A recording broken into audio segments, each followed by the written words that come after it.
마법과 신비로운 생물, 치열한 경쟁이 가득한 세계에서 런은 그의 비할 데 없는 기술로 유명한 가장 강력한 기사로 돋보였다. 왕국들이 괴물군대와 충돌하는 세상에서 런은 이 땅에서 가장 훌륭한 영웅으로 명성을 얻었다. 하지만 운명의 날, 악마 여왕 아키타의 군대가 인간 왕국을 공격했을 때 런은 영웅들과 함께 왕국을 방어하기 위해 선택되었다. 불행히도 그의 팀은 기대에 미치지 못했다. 런은 검술, 양궁, 마법의 대가였지만 그의 동료들은 기본 전투조차 처리하지 못했다. 가장 간단한 작업조차 힘들어하는 비효율적인 팀을 짊어지는 것에 지친 런은 악마 군대에 홀로 맞서기로 결심했다. 그는 작은 악마 무리들을 하나씩 처치해 나갔고 결국 악마 여왕 아키타가 그를 쓰러뜨리기 위해 4명의 엘리트 장군을 보냈다. 첫 번째는 에드워드, 드래곤 같은 비늘을 가진 전사로 엄청난 힘과 깨지지 않는 방어력을 지니고 있었다. 에드워드의 맹렬한 힘과 회복력은 도전이었지만 그의 단조로운 접근 방식은 그를 취약하게 만들었다. 런은 빠르게 그를 능가하며 마법을 사용해 우위를 점했다. 다음으로 런은 버려진 샤펠에 숨어있는 빠르고 은밀한 암살자 아미즈를 만났습니다. 그녀는 그림자에서 공격하며 그를 지치게 하려 했습니다. 하지만 런은 강력한 주문을 시전하던 중 건물을 통째로 날려버리는 폭발을 일으켜 암살자를 함께 무너뜨렸습니다. 세 번째 엘리트 장군은 기억을 잃은 채 머리를 부딪힌 늑대 소녀 릴리였습니다. 그녀는 런을 만났을 때 그가 다정하고 고귀하다는 것을 알게 되었습니다. 그리고 한동안 그의 곁에 머물렀습니다. 결국 그녀의 기억이 돌아오자 그는 공격하려 했습니다. 런은 그녀를 손쉽게 물리쳤습니다. 그의 힘에 감명을 받은 그녀는 그를 존경하기 시작했습니다. 마지막으로 숙련된 마법사 슈아가 있었습니다. 런은 그녀에게 반마법 장벽을 세워 물리적 전투로 몰아갔고 이는 그녀의 강점이 아니었다. 결과는 예측 가능했고 런은 승리하며 엘리트 장군들을 무찌르었다. 런은 악마 여왕과 마주했다. 아카이다는 무서운 짐승으로 변신했다. 그리고 치열한 전투 끝에 런은 그녀를 제압하는 데 성공했다. 하지만 그는 그녀가 본질적으로 악하지 않다는 것을 알게 되었고 전쟁 중 불필요한 파괴를 막기 위해 그녀의 세력을 억제하고 있었다. 그녀를 죽이지 않기로 선택한 그는 자신의 왕국으로 돌아갔고 영웅의 환영을 기대했다. 그러나 대신 두려움과 의심으로 맞이했다. 어느 날 왕이 그를 소환하여 러의 공헌을 인정했지만 대중의 압력에 굴복했다. 러는 자신이 보호하기 위해 싸운 왕국에서 추방당했다. 노숙자이자 버림받은 러는 왕국에 대한 원망이 커졌다. 약해진 군대를 재건하려는 아카이다의 시도를 듣고 러는 그녀의 편에 서기로 결심했다. 세상이 그를 내쫓으려 한다면 그는 세상에 맞서기로 했다. 러는 곧 아카이다의 본거지에 도착해 악마 여왕과 그녀의 장군들을 놀라게 했다. 그는 자신의 전투 경험, 전략적 지식, 그리고 혼자서 그녀의 군대를 무찌른 놀라운 업적을 소개해야 했다. 그의 충성은 이제 아카이다에게 맹세되었다. 런은 악마의 대열에 합류하여 세상을 재편할 새로운 길을 나섰다. 레어는 자신의 제안에 꽤 자신감을 느끼며 악마 여왕 아카이다에게 충분히 인상 깊은 모습을 보여주었다고 믿었다. 하지만 그녀는 그렇게 생각하지 않았다. 아카이다는 날카로운 말로 그를 베어내며 그가 한때 그녀의 군대에서 가장 원했던 적이었다고 상기시켰다. 충격을 받은 런은 그녀를 설득하려고 했으며 자신의 차트들을 꺼내 그녀의 손실을 만회하기 위해 얼마나 열심히 일할 것인지 설명했다. 그는 자신보다 더 좋은 동료를 찾기 힘들 것이라고 주장했지만 아카이다는 듣기를 멈췄다. 분노의 섬광과 함께 그녀는 불덩어리를 던지기 시작했고 그로 인해 그는 그녀의 궁정을 떠나게 되었다. 쫓겨난 후 런은 대신 4명의 정예 장군들에게 다가가기로 결심했다. 끈질기게 노력한 끝에 그는 그들에게 기회를 달라고 설득하는 데 성공했다. 장군들은 동의했지만 지금은 아카이다의 눈에 띄지 않도록 낮은 프로필을 유지하라고 경고했다. 런은 성에서 하룻밤을 묵었다. 그리고 다음날 아침 그는 장군 중 한 명인 슈아를 만났다. 러가 그들의 병력을 거의 파괴했기 때문에 과로와 스트레스로 인해 슈아는 거의 모든 중요한 임무를 혼자 처리하고 있었다. 호기심이 생긴 러는 그녀의 책임 목록을 보여달라고 요청했다. 그녀는 그에게 길고 긴 두루마리를 건넸고 그는 말문이 막혔다.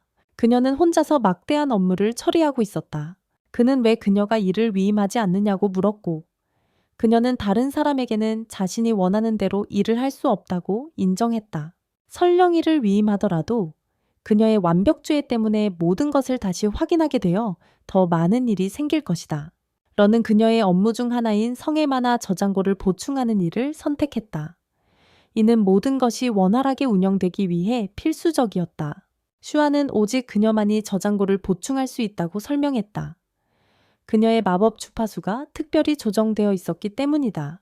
다른 사람의 마법은 저장고를 폭발시킬 수 있다. 레어는 단순히 미소 지으며 자신의 마법 주파수를 그녀의 것에 맞출 수 있다고 장담했다. 감명받았지만 회의적인 슈아는 그가 시도해 보도록 했다. 검은 갑옷과 가명을 쓰고 변장한 레어는 저장고로 내려갔다. 단 30분 만에 돌아와서 임무가 완료되었다고 알렸다.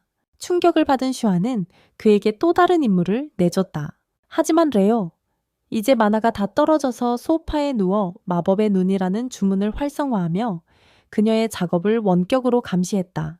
1시간 후 슈아는 그의 빈둥거림에 참지 못하고 그를 깨우려고 했다.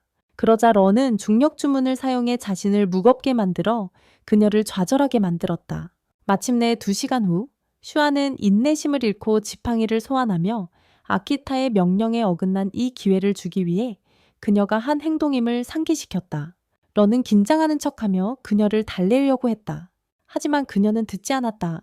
그 순간 흰머리 소녀가 들어오며 만화 저장고를 채웠다고 알렸다. 혼란스러워진 슈아는 설명을 요구했다. 러는 자신이 빠르게 만든 목걸이가 누구든지 만화, 주파수를 슈아와 맞출 수 있도록 조정할 수 있다고 설명했어요. 그 목걸이를 흰머리 소녀에게 주었고 그녀는 그것을 사용해 안전하게 만화를 채워 넣으며 슈아의 그 임무에서 영구히 해방시켰어요. 또한 쉬는 동안 그녀의 모든 임무를 분석하고 새로운 작업 계획을 세웠다고 밝혔어요. 이 계획은 슈아만 처리할 수 있는 일과 위임할 수 있는 일을 구분하여 그녀의 업무를 효율적으로 정리했어요. 감정에 휩싸인 슈아는 러에게 사과하며 자신이 그동안 그를 도우려고 애쓰고 있었다는 것을 깨달았어요. 그녀는 그가 게으른 줄 알았던 거였어요. 그날 밤 슈아는 러를 자신의 방으로 불렀어요. 처음 계획했던 것과 달리 그들은 악마 여왕 군대의 암울한 상황에 대해 이야기하며 더 강하게 재건하기 위한 새로운 방침을 세웠어요. 슈아는 식량을 포함한 공급품이 위태롭게 부족해지고 있다고 러에게 알렸어요. 다음 날 릴리가 라르고 섬으로 가서 필수품을 모을 예정이고 슈아는 이 물품들이 제 시간에 성으로 도착하는 것이 얼마나 중요한지 강조했어요. 러가 왜 이것이 문제인지 묻자 슈아는 릴리의 마지막 임무 보고서를 그에게 건넸어요. 보고서는 혼란스럽고 크레용처럼 그려진 낙서의 연속이었다. 릴리의 조직화 시도는 엉망이었고 그로 인해 자주 오해가 생기고 답답한 지연이 발생했다. 슈아는 러에게 릴리를 나르고로 데려가 그녀를 지켜보도록 요청했으며 그가 그녀에게 더 효과적으로 일하는 법을 가르칠 수 있기를 바랐다. 그녀는 그 섬의 중요성을 설명했다. 3000년 전 악마왕은 인간에 대한 실패한 공격을 이끌었다. 많은 악마들이 인류와 평화를 이루었고 인간 사회에 통합되었다. 그러나 용족은 끊임없는 박해를 받아 결국 고립된 라르고 섬으로 후퇴하여 지금 그곳에 살고 있다. 이 용족은 최근에 악마 군대를 지원하고 있었으며 그들의 지원은 군대를 재건하는 데 매우 중요했다. 려는 용족 중 한 명인 에드워드가 이 임무에 더 적합할지도 모른다고 제안했다. 하지만 슈아는 에드워드가 모든 것을 혼자 처리할 가능성이 높아 릴리가 배울 기회를 잃게 될 것이라고 이론을 세웠다. 러는 그녀의 본러의 논리를 받아들이고 릴리를 따라가기로 했다. 다음 날 러와 릴리는 수백 마리의 악마와 짐승족과 함께 라르고로 출발하며 물자를 운반하는 데 도움을 주었다. 그들이 도착하자마자 레어는 운영의 혼란스러움에 즉시 압도당했다. 릴리는 모든 것을 게임처럼 여기며 마을을 질주하기 시작했고 러에게 따라오라고 도전했다. 러는 그녀를 쫓아가며 그녀의 장난이 피해를 주고 마을 사람들을 방해하고 있어 드래곤족과의 동맹에 위험을 초래할 수 있다고 멈추라고 재촉했다.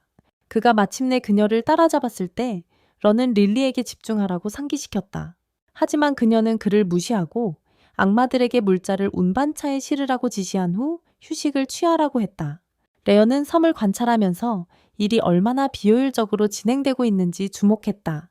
모든 크기의 악마들이 힘에 따른 노동 분배 없이 무거운 짐을 나르는 일을 맡고 있었다.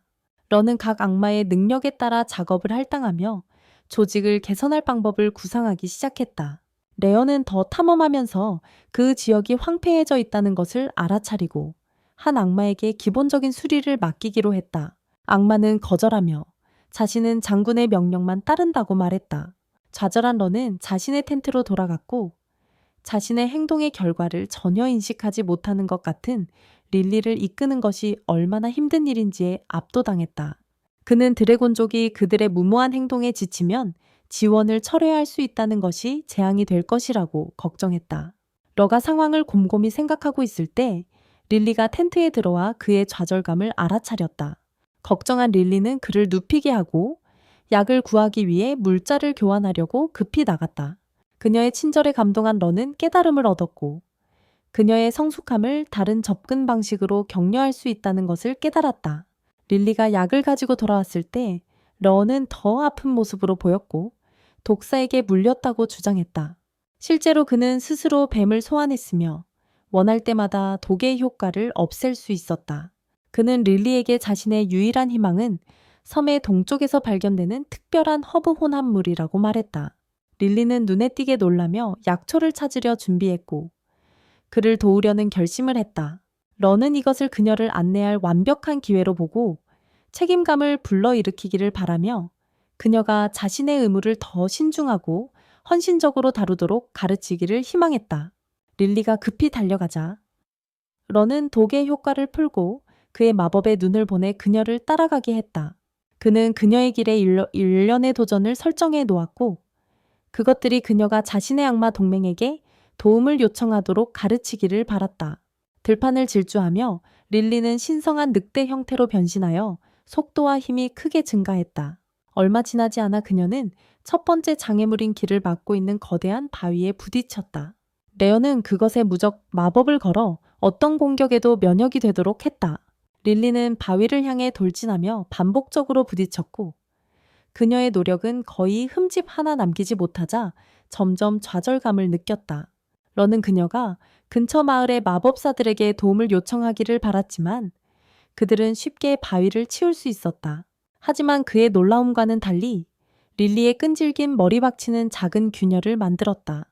충격을 받았지만 계속 나아가기로 결심한 러너는 그녀가 다음 장애물에서도 도움이 필요하길 바랐다. 곧 릴리는 맞으면 증식하는 슬라임으로 가득한 동굴에 들어갔다. 러는 이 생물들이 그들의 핵을 파괴해야만 물리칠 수 있도록 설계했다. 하지만 릴리는 전략을 세우는 대신 그녀의 악마 같은 힘으로 슬라임을 무자비하게 찢어버리며 길을 뚫고 나갔다. 러는 방랑하는 음유시인으로 변장하고 개입할 때가 되었다고 결심했다. 러는 그녀가 절벽에 도달할 때까지 따라갔고 그곳에는 그녀와 앞으로 나아가는 길 사이에 넓은 협곡이 있었다. 갇힌 릴리는 주저했다. 그때 러가 음유시인으로서 그녀에게 다가갔다. 그녀는 그에게 조언을 요청했고 그는 리드미컬한 랩으로 응답하며 팀워크가 도전을 극복하는 열쇠라고 암시했다. 그녀는 그를 바라보며 이해했다고 알렸지만 곧 절벽에서 뛰어내려 아래 협곡으로 들어가 수영하여 반대편으로 건너가 다시 올라갔다. 그녀는 그에게 감사의 인사를 하고 길을 계속 갔고 러는 그녀의 행동에 혼란스러워하고 지쳤다. 고개를 저으며 그는 캠프로 돌아갔고 더 이상 그녀에게 가르칠 것이 없다고 확신했다. 다음 날 아침 러는 릴리가 밤새 돌아온 것을 발견했다. 그녀는 약초를 모아 치료제를 만들고 그에게 먹인 후에야 그를 쉬게 했다. 감사한 러는 그녀에게 고마움을 전하며 그녀의 친절과 충성을 인정했다. 그때 릴리는 크레용 낙서로 가득한 종이 한 장을 그에게 건넸다. 그의 놀라움에 그녀는 악마들을 그들의 강점에 따라 조직한 전체 작업 계획을 만들었다. 호기심이 생긴 그는 그녀가 어떻게 그런 아이디어를 생각해냈는지 물었다. 릴리는 그녀가 팀워크의 중요성을 가르쳐준 지혜로운 음유시인을 만났다고 설명하며 그로 인해 계획을 발전시키게 되었다고 말했다.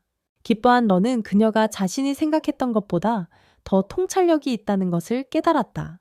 그녀는 미묘한 힌트보다는 명확하고 직설적인 지침이 필요했어요. 그녀의 새 계획 덕분에 보급품은 아무 문제 없이 성으로 돌아올 수 있었어요. 러가 슈에게 보고하자 그녀는 순조로운 결과를 칭찬했지만 아키타가 긴급히 그를 부른다고 알렸어요. 긴장감이 치밀어 오르며 러는 아키타가 자신의 정체를 알아차릴까 걱정했어요. 그녀가 에드워드만큼 사나운 전사이자 슈아만큼 숙련된 마법사라는 걸 알았기 때문에 그녀를 속이는 건 결코 쉬운 일이 아니었어요.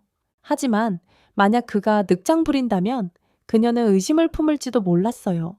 슈아의 걱정을 눈치챈 레어는 자신감 있는 미소로 그녀를 안심시키며 아키타를 잘 처리하겠다고 약속했어요.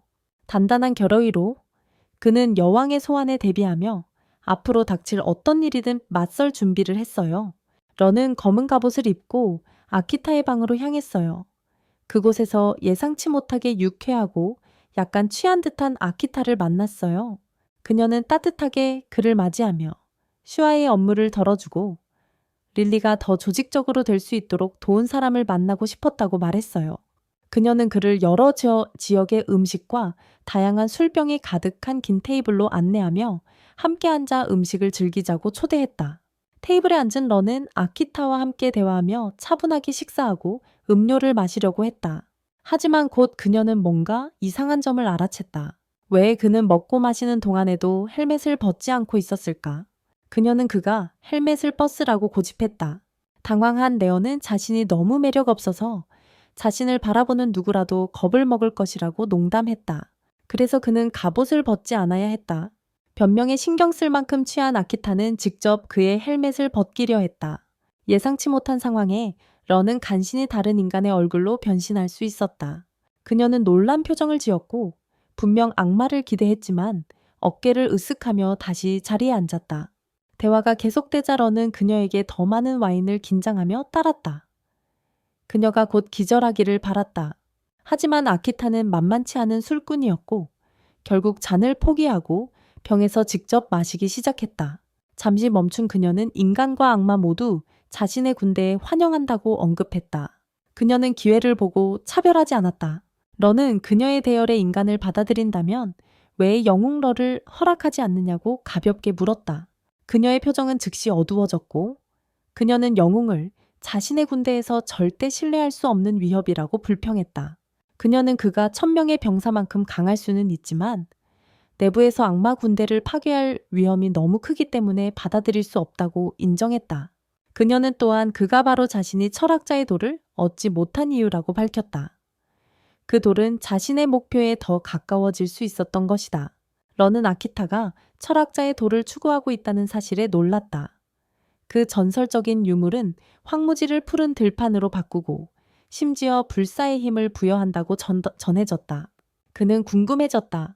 그는 왜 그녀가 인간에게 요청하지 않았는지 물었지만 그녀는 인간이 그런 힘을 포기하기에는 너무 이기적이고 두려워서 그 생각을 일축했다. 러는 그녀가 명성이나 불사의 삶을 추구하는 사람처럼 보이지 않는데 그 돌로 무엇을 할 계획인지 물었다. 아키타의 목소리가 부드러워지며 그녀는 악마 세계를 변화시키고자 하는 꿈을 나누었다. 그곳은 독이 든 공기와 유독한 물, 끝없는 유혈 사태를 가져오는 끊임없는 부족 전쟁이 있는 척박한 땅이었다. 그녀의 목표는 철학자의 돌을 사용하여 그녀의 사람들이 번영할 수 있는 땅을 만드는 것이었다. 그녀의 고귀한 의도에 감동한 러는 갈등을 느꼈다. 그녀가 자신에게 마음을 열었고 더 이상 그녀를 속이고 싶지 않았다. 그가 자신의 진짜 정체를 밝히려던 찰나 릴리와 슈아가 방에 뛰어들어와 에드워드와 미즈 두 장군이 사라졌다고 알렸다. 아키타는 충격을 받았다. 그들은 그녀에게 남겨진 메모를 건넸다. 미즈는 여행을 떠난다고 적었고 따라오지 않기를 바랐어요. 에드워드의 편지에는 자신이 그녀를 실패했다고 느끼며 자신의 목숨을 끊기 위해 떠난다고 적혀 있었어요. 급히 러가 미즈를 쫓아가라고 제안했고 다른 이들은 에드워드를 쫓았어요. 아키타도 동의했지만 일어나려 할 때 술기운에 비틀거렸어요. 깊이 숨을 들이쉬고 균형을 잡은 후 그녀는 불같은 트림을 내뱉으며 정신이 맑아졌어요. 준비를 갖추고 집중한 그녀는 실종된 장군들을 구하기 위해 돌격했어요. 그림자 속에서 러는 성을 뛰쳐나와 엠스가 남긴 희미한 마법의 흔적을 따라 깊은 숲속으로 들어갔어요. 갑자기 수많은 칼날이 그를 향해 날아왔지만 그는 간신히 피했어요. 미즈가 그림자 속에서 나타났어요. 그에게 맹렬히 공격했지만 러는 버티며 미즈를 진정시키기 위해 헬멧을 벗어 그의 정체를 드러냈어요. 러를 알아본 미즈는 자리를 잡고 둘 다 쓰러진 통나무 옆에 앉았다. 호기심이 생긴 러는 미즈에게 왜 도망쳤는지 물었다. 놀랍게도 미즈는 사실 자신이 젊은 남자라고 밝혔다. 많은 사람들이 그를 여자라고 착각했는데 그 점이 그를 짜증나게 했다. 러는 눈썹을 치켜 올리며 이것이 그가 악마 군대를 떠나는 이유인지 물었다. 하지만 엠스는 그것과는 다르다고 설명했다. 사실 악마 군대는 그가 유일하게 받아들여지고 존중받았던 곳이었다. 그가 도망친 진짜 이유는 3일 후에 스파이 후보자 면접을 봐야 했기 때문이다. 자칭 내성적인 미즈는 그 생각에 압도당하고 있었다. 이해하려고 노력한 러는 미즈가 과거의 비슷한 상황을 어떻게 처리했는지 물었다. 전 길드 마스터였던 그의 배경을 고려할 때 미즈는 항상 사회적인 부분에서 자신의 조수에게 의존해왔음을 인정했다. 이제 조수가 없어진 그는 사람들과 대화하는 연습을 위해 여러 마을을 방문할 생각을 했다. 러는 인간 마을을 돌아다니는 악마가 오히려 해를 끼칠 수 있다고 지적하며 더 나은 계획을 세우기 위해 성으로 돌아가자고 제안했다. 심스는 다시 도망치려 했다. 하지만 러는 이를 예상하고 이미 그를 마법의 사슬로 묶어버렸다. 마지못해 미즈는 다시 앉으며 러에게 날카로운 시선을 보내고 말했다. 이렇게까지 나를 붙잡으려면 너가 나를 3일 안에 대화의 달인으로 만들어야 해. 성으로 돌아온 러는 다른 이들과 재회하고 에드워드의 상황에 대해 물었다. 아카이다는 그들이 에드워드에게 제때 도착했다고 설명했다. 그는 칼을 쌓아놓고 스스로 체크아웃을 시도했지만 일반 강철에는 무적이었던 그의 드래곤빈을 덕분에 다치지 않았다. 현재 그는 안전을 위해 그의 딸의 감시 아래 있었다. 에드워드가 돌봐지고 나서 러는 다시 민스에게 집중했다. 레어는 민스가 사회적 기술을 향상시키는 가장 좋은 방법은 직접 경험하는 것이라고 결정했다. 그는 그들을 성의 선술집에서 아르바이트 역할로 배치했으며 러는 웨이터 역할을 하고 민스는 웨이트리스로 가장하여 그림자를 들이우게 했다. 처음 몇 시간 동안 민스는 주로 레어를 따라다니며 러가 대화의 기술을 가르쳐주면서 그의 상호작용을 관찰했다. 그는 다른 사람의 말을 듣고 신중하게 반응하는 법을 배웠다.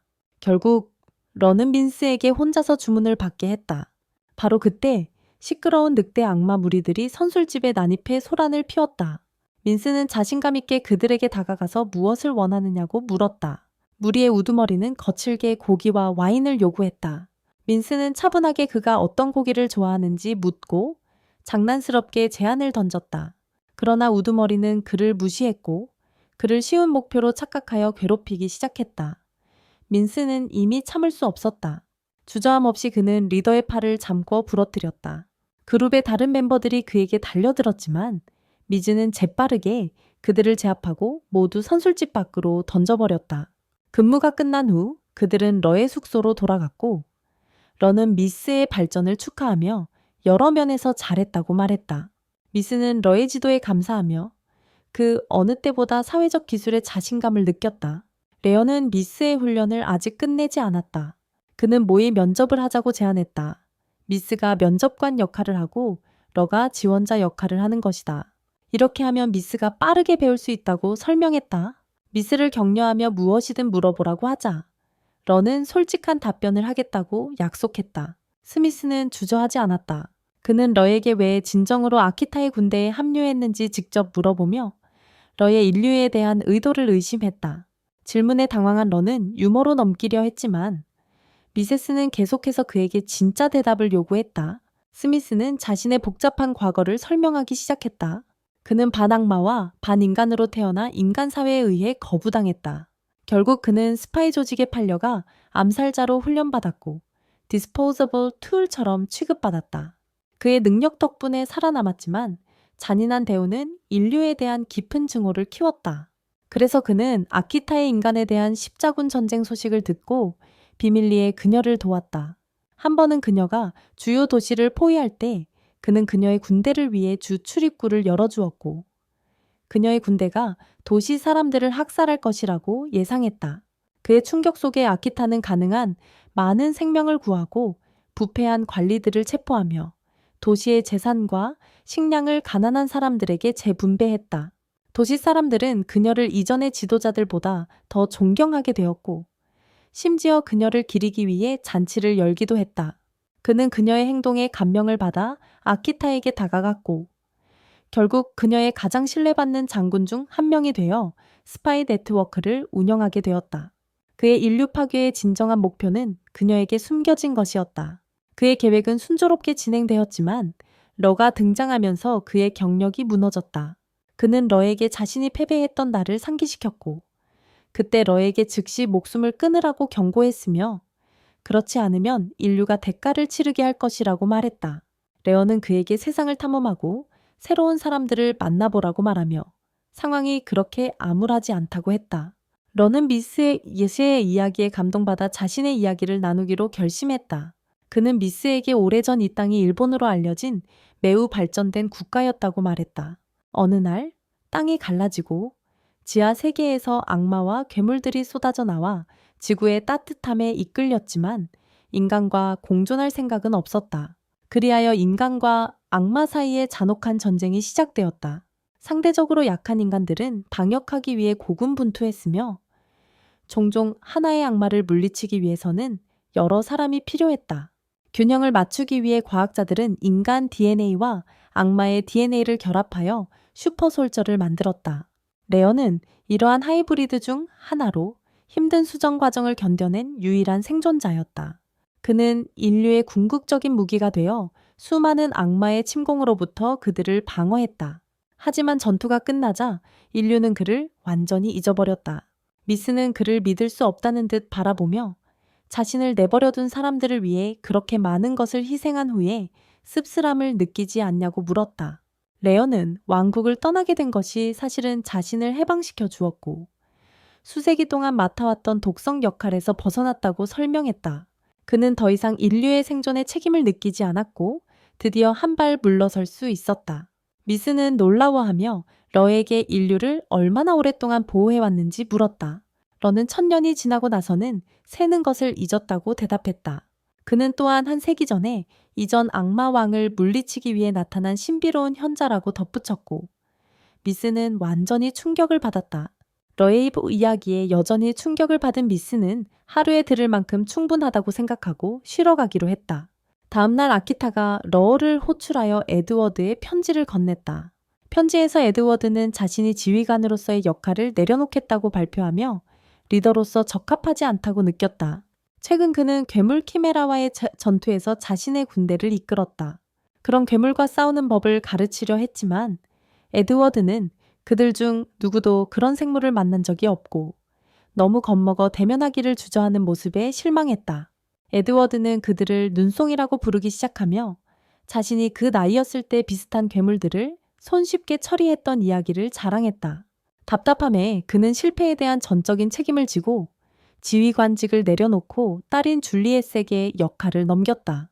카이다는 러에게 걱정을 표현하며 그에게 너무 많은 책임을 지우고 있는 것 같아 걱정했다.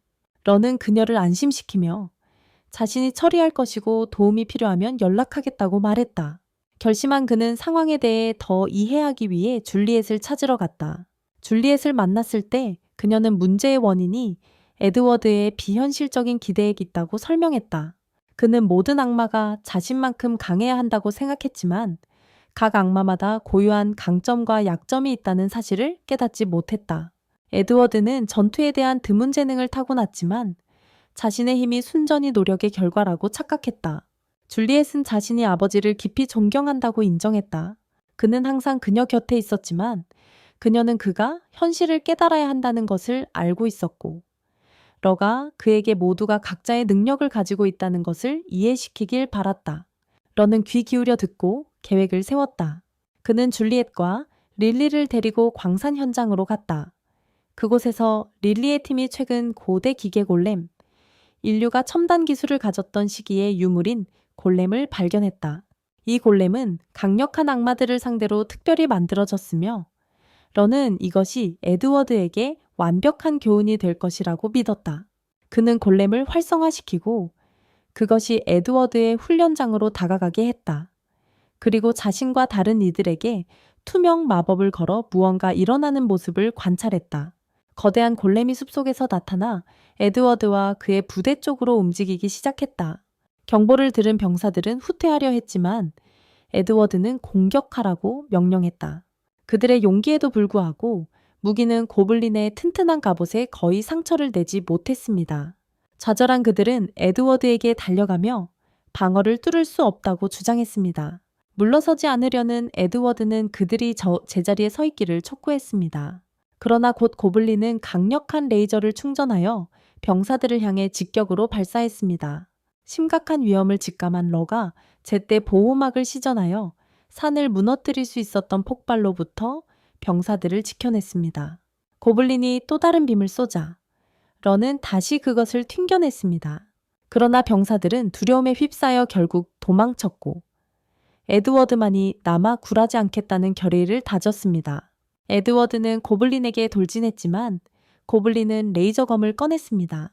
레어는 에드워드에게 피하라고 외치며 가까스로 그를 구했지만 고블린의 다음 공격이 에드워드의 어깨를 스치며 부상을 입혔습니다. 위험을 인지한 러는 에드워드를 전투를 통해 안내하겠다고 제안했습니다. 하지만 그의 지시는 에드워드에게 너무 복잡해서 점점 긴장해갔다.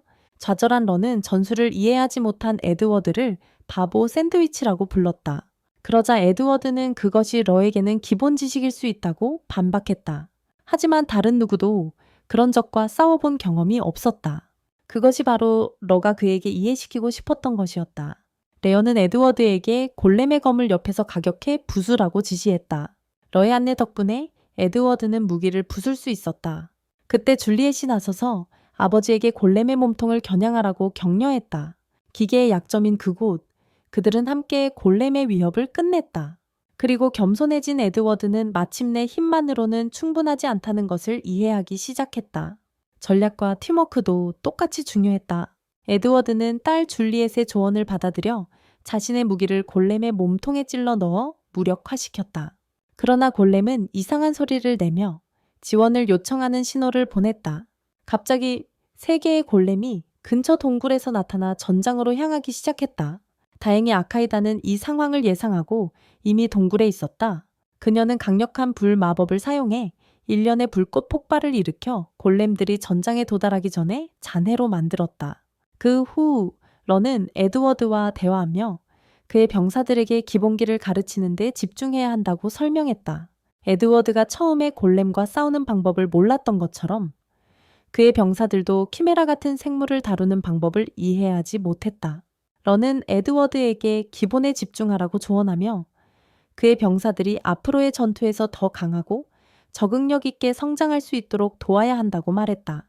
자신의 실수를 깨달은 에드워드는 병사들에게 돌아가 이전의 엄격함에 대해 사과하고 앞으로 더 지지하는 리더가 되겠다고 약속했다. 얼마 지나지 않아 러는 슈로부터 예상치 못한 소식을 받았다. 아키타가 그를 승진시키려 하고 있었다. 슈는 미세스가 다른 엘리트 4명에게 러의 과거에 대해 이야기했다고 덧붙였고 이제 아카이다는 그가 완전히 솔직했는지 알고 싶어 했다. 러는 아키타와 장군들에게 모든 것을 공유할 생각이라고 슈를 안심시켰다. 하지만 슈는 그를 믿으면서도 자신의 신호를 기다린 후에 정체를 밝히라고 주의했다. 그때 슈는 러가 책을 읽고 있는 것을 발견했고 러는 그 책이 자신의 좋아하는 책 중 하나라고 설명했다. 그 책은 이브리드라는 이름의 악마에 대한 이야기로 악마와 인간 간의 평화로운 공존을 촉진하여 노벨 평화상을 수상한 첫 번째 악마에 대한 이야기였다. 슈는 아키타도 그 책을 좋아한다고 언급했지만 러의 곧 있을 폭로에 대해 불안함을 느꼈다. 그녀는 자신의 업무를 보러 떠났고 러는 책을 다시 바라보며 추억에 잠겼다. 책 속의 이브리드는 고귀하고 잘생긴 모습으로 묘사되었지만 러가 악마와 인간 간의 초기 갈등에서 만난 실제 악마와는 꽤 달랐다. 러는 그 순간을 또렷이 기억했다. 그는 평화롭게 오겠다고 주장하는 이브리드에게 칼을 겨누었고 모든 악마가 적대적인 것은 아니라고 말했다. 이브리드는 자신과 몇몇이 끝없는 피해 전쟁을 피하기 위해 인간 세계로 들어갔다고 설명했다. 이브리드는 러에게 놀라운 진실을 털어놓았다. 그는 악마 왕이 우연히 지구로 가는 포털을 열었고 호기심에 이끌려 많은 악마들이 이 세계로 이주했다고 말했다. 하지만 더 공격적인 악마들이 먼저 달려와 즉시 인간을 공격하며 잔인한 전쟁을 시작했다고 한다. 이브리드는 집으로 돌아갈 생각도 했지만 악마 왕이 포털을 닫아버려 모든 악마들이 지구에 갇히게 되었다고 고백했다. 그는 고위 악마들이 진짜 악당이고 자신 같은 이들은 그 대가를 치르고 있다고 한탄했다. 그때의 런은 달랐다. 차갑고 감정을 드러내지 않는 사람이었다. 그럼에도 불구하고 그는 이브리드의 잠재적 정보원으로서의 가치를 보고 목숨을 살려주기로 결정했고 처형하는 대신 구금시설로 데려갔다. 조용한 여행 중 아이브리드는 눈에 띄게 긴장한 모습으로 러에게 이름을 물으며 침묵을 깨뜨렸다. 아이브리드의 놀라움과는 달리 러는 실제로 미소를 지었다. 그 누구도 그에게 그런 질문을 한 적이 없었기 때문이다. 그는 아이브리드에게 자신이 인류를 보호하기 위해 만들어진 12명의 인공 슈퍼솔저 중 한 명이라고 털어놓았다. 아이브리드는 그를 불쌍히 여겼고 악마를 물리친다면 무엇을 할 계획인지 물었다. 러의 대답은 간단했다. 그는 다음 위협이 나타날 때까지 기다릴 것이라고. 아이브리드는 냉혹한 진실을 지적했다. 평화로운 시기에는 러에게 목적이 없을 것이고 일반 인간처럼 나이를 먹거나 죽을 수 없기 때문에 그는 방향을 잃고 아마도 자신의 삶에 의미를 부여할 새로운 위기를 바랄지도 모른다고. 그 말은 러의 마음에 깊이 와닿았다. 그는 아이브리드에게 자신이 12명의 인공 영웅 중 가장 약한 존재이며 전쟁에서 죽을 가능성이 높다고 확신했다. 하지만 아이브리드의 통찰은 그의 마음속에 남아 있었고 그때 지원부대가 도착해 아이브리드를 체포했다. 그 악마는 자신의 삶을 악마와 인간 사이의 평화를 위해 바꾸겠다고 맹세했다. 러는 책을 덮으며 이브리드의 결의를 떠올렸다. 그는 자신의 목적도 점점 변하기 시작한 것은 아닌지 궁금해졌다. 러는 이브리드가 강렬하게 말했던 작별 인사를 떠올렸다. 만약 인류가 그를 배신한다면 러는 자신의 길을 자유롭게 갈 수 있었다. 당시 러는 이브리드의 말을 완전히 이해하지 못했지만 그 말들은 그의 기억 속에 남아 있었다. 그것은 2000년 축임년 이브리드가 이 지혜를 나눈 해였다. 그리고 러는 현재로 돌아오면서 그 악마의 조언에 감사함을 느꼈다. 결연한 마음으로 러는 다시 검은 기사 갑옷을 입고 아키타를 만나러 갔다. 이브리드의 현명한 말을 되새기며 그는 자신의 진짜 정체와 그녀를 돕는 이유를 밝힐 준비가 되었다. 한편 아키타는 사무실에서 러의 승진을 간절히 준비하고 있었다. 그녀는 그를 깊이 신뢰하게 되었고 그가 자신의 5번째 장군이 될 자격이 있다고 믿었다. 그러나 그녀가 의식을 진행하려 하던 찰나 하인이 급히 들어와 숨을 헐떡이며 악마 세계로 가는 포탈이 닫히고 있다고 알렸다. 충격을 받은 아키타는 장군들과 함께 포탈로 서둘러 갔다. 그들은 포탈이 열려있는 상태를 유지하는데 필수적인 촉매가 부족해 불안정해지고 있다는 것을 발견했다. 놀란 아키타는 포탈이 닫히면 최근의 모든 진전이 무산될 수 있다고 걱정했다. 러와 슈아의 마법력을 결합하여 그들은 포탈을 일시적으로 안정시킬 수 있었다. 그럼에도 불구하고 아키타는 다음 단계를 논의하기 위해 긴급 회의를 소집했다. 회의 중 릴리는 포탈이 닫히는 것이 왜 그렇게 큰 문제인지 물었다.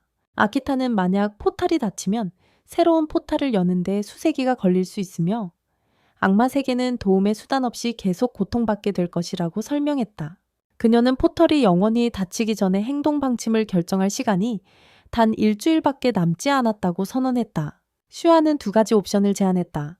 첫 번째는 완전한 후퇴로 그들이 아직 기회가 있을 때 악마의 세계로 돌아가는 것이었다. 하지만 그들의 대부분의 병력은 인간 세계에 살고 있는 반인간들이었고 그들을 데려갈 수는 없었다. 에드워드는 또한 그들이 해체해야 하며 각자 다른 길로 가야 한다고 덧붙였다. 릴리는 최근에 형성된 우정을 잃고 싶지 않다며 반대했다.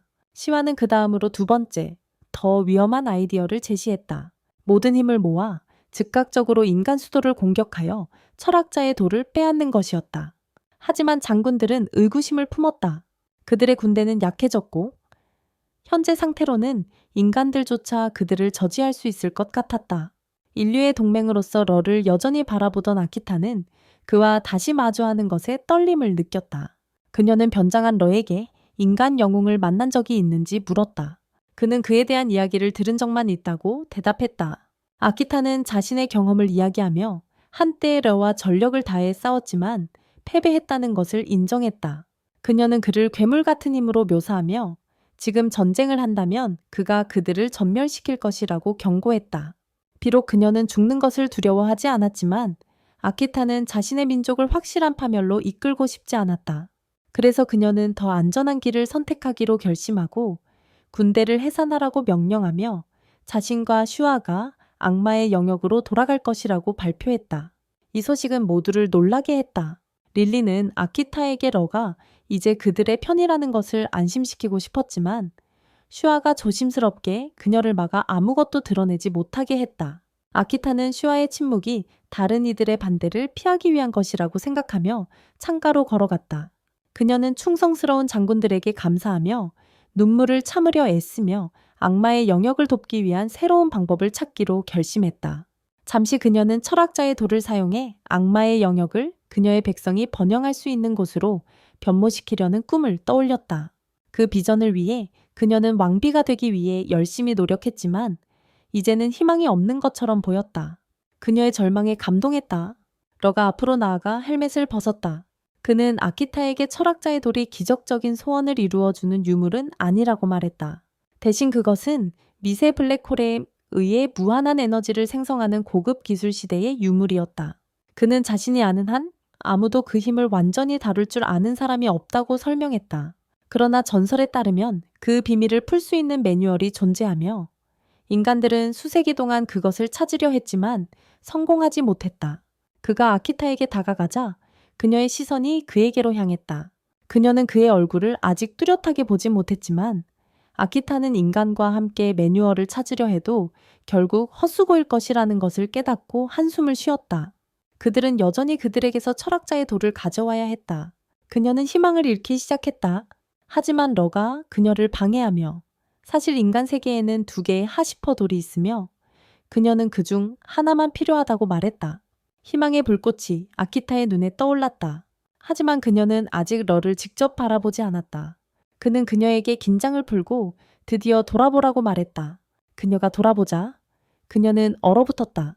블랙 나이트가 아닌 러 자신을 보고 충격을 받은 그녀는 그의 손가락이 튕기자 갑옷이 완전히 사라지는 것을 보았다. 그는 즉시 그녀를 속인 것에 대해 사과하며 다른 방법이 없었고 상황이 너무 급박해져서 더 이상 숨을 수 없었다고 설명했다. 러는 자신이 마왕군에 들어간 진짜 목적이 마왕비가 진정한 철학자의 돌을 사용할 자격이 있는지 확인하는 것임을 밝혔다. 그녀가 그렇지 않았다면 그는 벌써 떠났을 것이다. 하지만 그녀와 시간을 보내면서 아키타가 마계의 질서를 가져올 힘이 있다고 확신하게 되었다. 그리고 그는 그녀가 돌을 확보하는 것을 도와줄 의향이 있었는데 그것이 인류와의 평화를 보장할 수도 있기 때문이다. 아키타는 마치 구식 운영 체제를 사용하는 것처럼 그의 말을 곱씹으며 이해했다. 결국 그녀는 완전히 속았다는 것을 깨닫고 웃음을 터뜨렸다. 러는 그녀에게 자신과 발맞추기 위해 시스템을 업그레이드하라고 제안했지만 그녀는 강력한 화염 주문을 곧바로 그에게 날리며 응수했다. 러는 한숨을 쉬며 그녀의 공격이 점점 예측 가능해지고 있다고 농담 섞인 말로 그녀가 새로운 기술을 배워야 한다고 말했다. 여전히 화가 난 아키타는 그가 맞다고 반박했다. 그의 정체를 알았다면 그녀는 그와 공개적으로 말하지 않았을 것이다. 러는 자신의 변장이 그녀의 신뢰를 얻기 위해 필요하다고 동의했다. 그녀는 짜증이 나서 독버섯이나 먹고 사라지라고 말했다. 그녀의 장군들은 러의 폭로에 충격받기보다는 그녀의 창의적인 모욕에 더 재미있어하며 웃었고 특히 그녀의 마법이 러에게 전혀 해를 끼치지 않았기 때문에 아키타의 분노는 계속 끌어올랐다. 상황이 악화되기 전에 릴리와 슈아는 아키타에게 달라붙어 러가 정말로 그들을 도왔다고 주장했다. 에드워드와 미즈도 그에 대해 보증하며 동참했다. 장군들의 칭찬을 들은 아키타는 마지못해 러의 이야기를 듣기로 했다. 러는 이어서 2번째 철학자의 돌이 근처 산에 숨겨져 있으며 강력한 존재가 지키고 있다고 설명했다. 아키타는 러가 수호자를 위협으로 간주한다면 그들이 심각한 도전에 직면할 수 있다는 것을 깨닫고 걱정스러운 표정을 지었다. 그러나 그녀의 장군들은 함께 힘을 합치면 어떤 장애물도 극복할 수 있다고 그녀를 안심시켰다. 그렇게 러는 아키타와 그녀의 장군들을 눈 덮인 산으로 이끌었다. 아키타는 러를 완전히 믿지 못한 채 그 돌이 정말 거기에 있는지 물었다. 러는 자신있게 그것이 있다고 확신시켰다. 두 사람은 산을 오르며 서로의 인내심을 시험하는 장난스러운 농담을 주고받았다. 매서운 추위가 릴리를 괴롭히기 시작했는데 그녀는 이런 혹독한 날씨에 익숙하지 않았다. 그러나 슈아가 그녀의 불편함을 덜어주기 위해 빠르게 온기를 주는 마법을 걸었다.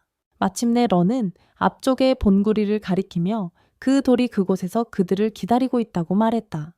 그들이 나란히 걸어가면서 러는 아키타에게 중요한 이야기를 해야 한다고 말했다.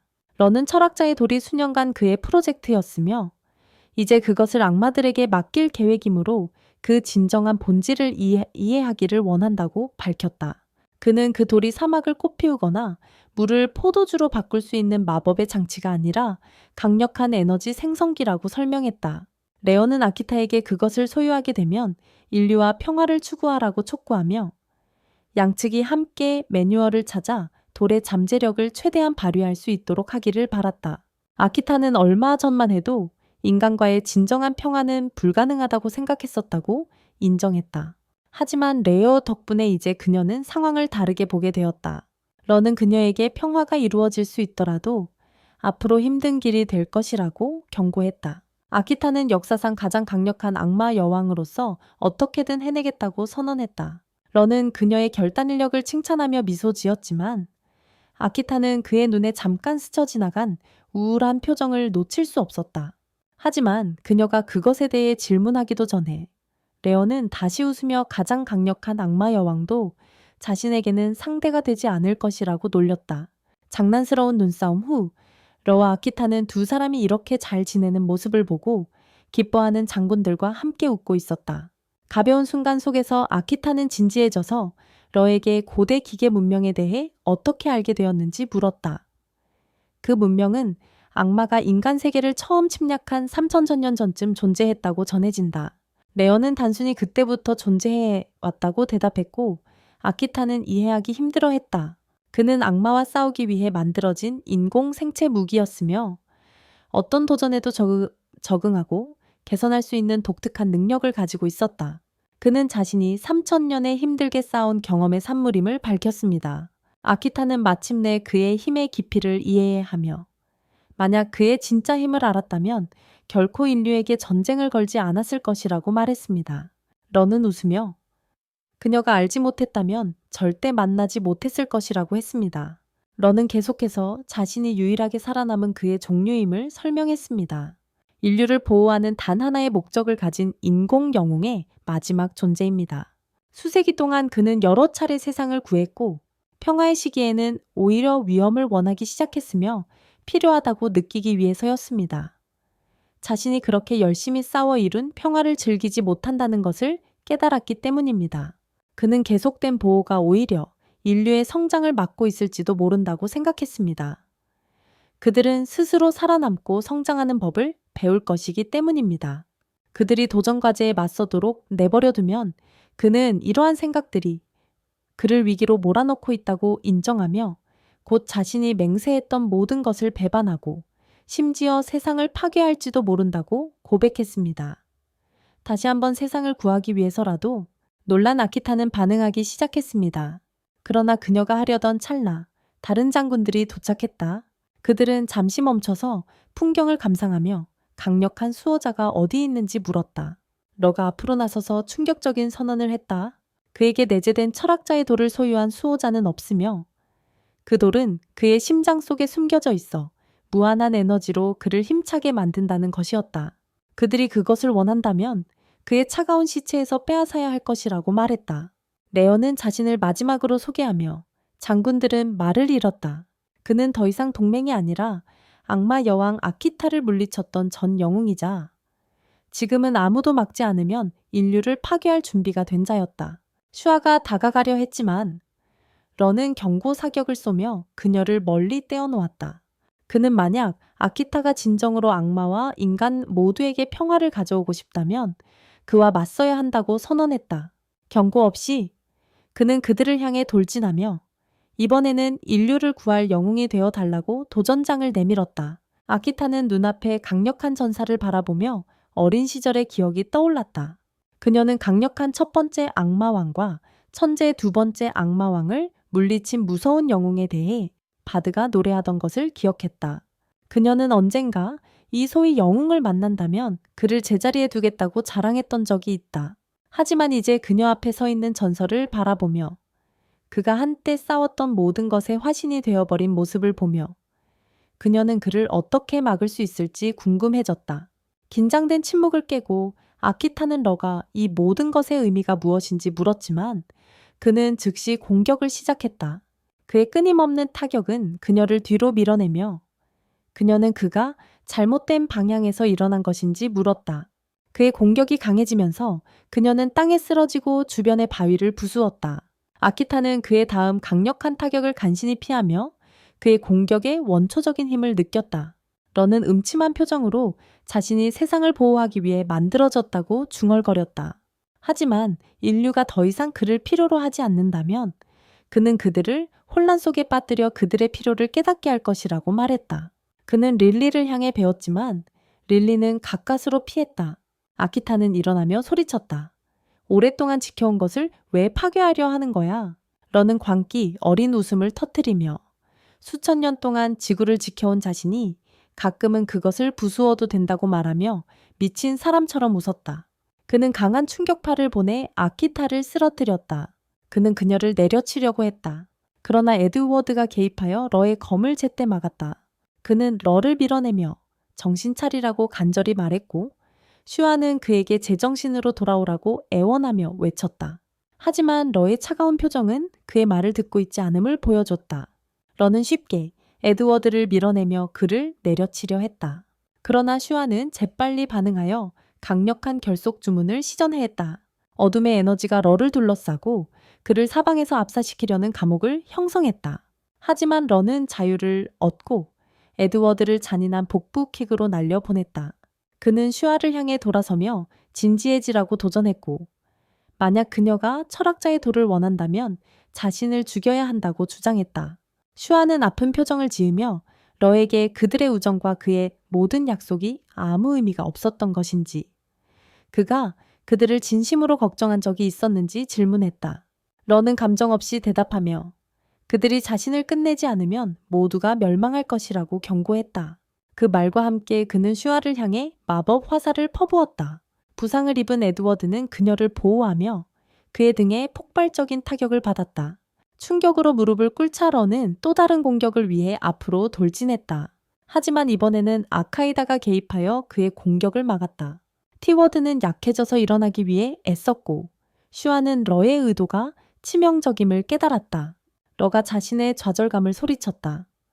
무한한 수명을 가진 채 목적 없이 살아가는 자신에 대한 피로를 토로하며 인류를 구하는 일만 반복하고 있었다.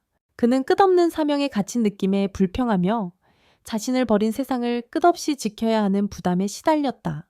분노에 휩싸인 그는 하늘에 수천 개의 마법 화살을 만들어 인간 세계와 악마 세계를 모두 파괴하겠다고 맹세했다. 화살이 쏟아지며 주변 땅이 파괴되었다.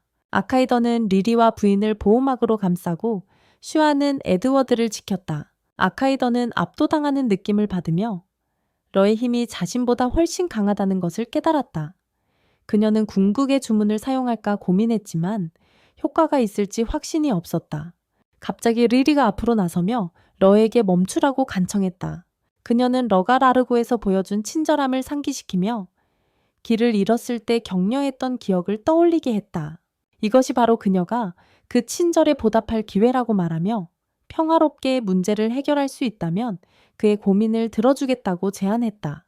잠시 동안 러는 그녀의 말을 곰곰이 생각하는 듯 보였다. 그는 검을 집어넣으며 릴리에게 자신의 고민을 정말로 듣고 싶은지 물었다. 릴리는 꼬리를 흔들며 고개를 끄덕였고 들어주겠다고 약속했다. 하지만 차가운 표정으로 레어는 자신의 가장 큰 문제를 드러냈다. 그가 선택한 영웅들은 그를 막기에는 너무 약했다. 그는 릴리를 향해 마법 화살 2발을 쏘았고 모두를 놀라게 했다. 아카이다는 참지 못하고 러에게 달려들며 그가 더 이상 영웅이 아니라고 선언했다. 진정한 영웅은 무방비한 사람을 해치지 않는다. 그녀는 그에게 돌진했고 그녀의 공격은 강력한 충격파를 만들어냈다. 한편 슈아는 고급 주문을 외우기 시작하며 러에게 번개 화살을 발사했고 정통으로 맞췄다. 그러나 이조차도 그에게는 아무런 영향을 주지 않았다. 어둡게 미소 지으며 러가 그들을 조롱했다. 그의 선택한 영웅들이 드디어 진지해졌다고 죽이려는 의도로 그에게 달려들라고 도전장을 내민 것이다. 도전을 받아들인 에드워드는 몸을 가다듬었다. 러에게서 배운 타인의 강점과 약점을 존중하는 법에 감사하며 러를 진정한 친구라고 선언하며 어떤 희생을 치르더라도 그를 막겠다고 다짐했다. 용의 피를 해방시키자 에드워드의 몸이 변하기 시작했다. 단단한 비늘이 몸을 감싸고 등에서 날개가 자라났다. 아카이다는 그가 드디어 진지해졌음을 깨달았다. 맹렬한 결의로 에드워드는 러에게 돌진하며 그를 어둠에서 끌어내겠다고 맹세했다. 그는 강력한 일격을 날리고 이어서 불꽃 숨결 공격을 퍼부었지만 러는 쉽게 피했다. 에드워드가 다시 공격하려 달려들자 러는 검을 맨손으로 잡아 얼음 마법으로 칼날과 에드워드의 몸을 얼려버렸다. 에드워드는 도전적으로 웃으며 자신을 쓰러뜨리기 위해서는 그보다 더 많은 것이 필요하다고 선언했다. 하지만 러는 강력한 화염 마법으로 방역했고 갑작스러운 온도 변화로 에드워드의 비늘이 약해졌다. 러는 마지막으로 잔인한 일격을 가해 그를 근처의 바위로 내동댕이 쳤다. 러의 저항에 분노한 아카이다와 슈아는 합동 공격을 감행하기로 결정했다. 아카이다가 먼저 검으로 공격하며 슈에게 러를 돌 감옥에 가두릴 시간을 주었고 그 후 강력한 화염 마법으로 후속 공격을 했다. 하지만 연기가 거치자 러는 완전히 무사히 서 있었다. 아카이다는 그들이 상대가 안 될지도 모른다는 사실에 마음이 무너졌다. 러가 다가오자 아카이다는 얼어붙은 채로 있었고 그때 미세가 뛰어들어 치명적인 기술을 실행하며 그녀를 구해주었다. 러는 간신히 피하며 가벼운 상처만 입었고 숙련된 암살자인 미세가 그녀의 곁에 있었다. 아카이다는 자신감을 되찾았다. 그녀는 엠스에게 자신을 지원하라고 말했고 그들은 함께 공격했다. 아카이다는 러가 그녀에게 집중하도록 하면서 엠스가 뒤에서 공격하도록 했다. 하지만 러는 두 공격을 쉽게 막아냈다. 답답해진 모이스는 러가 진정으로 원하는 것이 무엇인지 물었다. 레는 차갑게 대답했다. 그는 세상을 구하려고 하면서 자신을 죽일 만큼 강한 사람을 원한다고. 미시스는 그의 대답을 거짓이라며 비웃으며 전투를 하늘로 끌어올렸다. 메비시스는 러를 조롱하며 그가 진정으로 죽음을 원했다면 악마 군대에 합류하고 효율성과 팀워크에 대해 가르쳤을 리가 없다고 주장했다. 파괴에 몰두한 사람은 미래에 신경 쓰지 않을 것이다.